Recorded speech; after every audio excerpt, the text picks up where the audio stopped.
राजाधिराज श्री सद्गुरुनाथ महाराज की जय।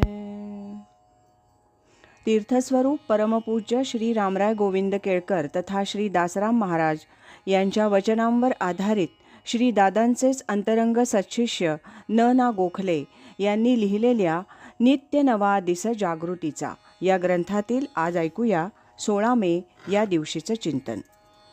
आपण खरं तर पंचमहाभूतांच्या शरीराच्या विषयांचे मालक आहोत, पण विषय कसे वापरावे हे ठरवण्याऐवजी हे विषयच आम्हाला वापरतात. कधीकधी मालक आणि नोकर यांचे संबंध इतके घनिष्ठ असतात किंवा बनतात की मालक कोण आणि नोकर कोण हा प्रश्नच पडावा.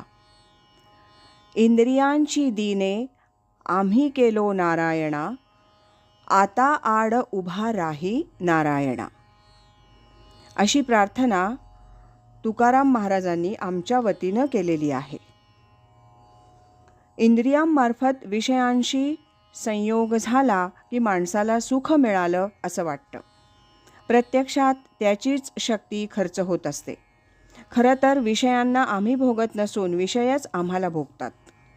पण हे सत्य आम्हाला उमगत नाही आणि नोकराच्या म्हणण्याप्रमाणे वागत राहण्याची वेळ आम्हाला येते.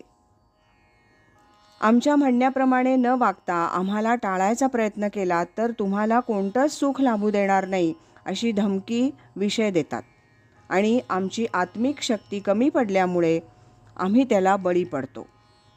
कित्येक गोष्टी अशा असतात की त्या नाही केल्या तरी चालतील, पण नाही केल्या तर काय होईल या भीतीनं आम्ही ती करतो. विषय एकदम सोडून दिले तर माझ्या शरीराला सवय झाली आहे, त्याला त्रास होईल या मानसिक संशयातून आम्ही तो सोडत नाही आणि त्याच्या ताब्यात जातो. वास्तविक पाहता जीव हा या शरीराचा मालक आहे.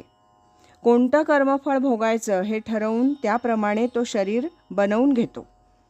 परंतु एकदा का बाहेर आला की विषय त्याला आपल्या ताब्यात घेतात आणि त्याचे आईबाप आणि इतरे जन त्याला त्यात मदत करतात.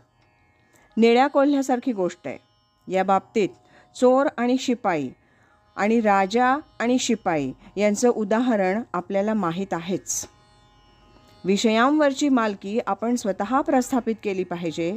त्यासाठी खुद्द परमेश्वराचीच साक्ष काढायला हवी, म्हणजे ते ऐकतील.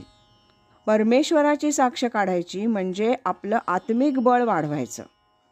शरीराशी पूर्णतः समरस झालो आहोत, त्यातून बाहेर पडायला हवं आणि त्यासाठी साधन आणि गुरुकृपा याची नितांत आवश्यकता आहे.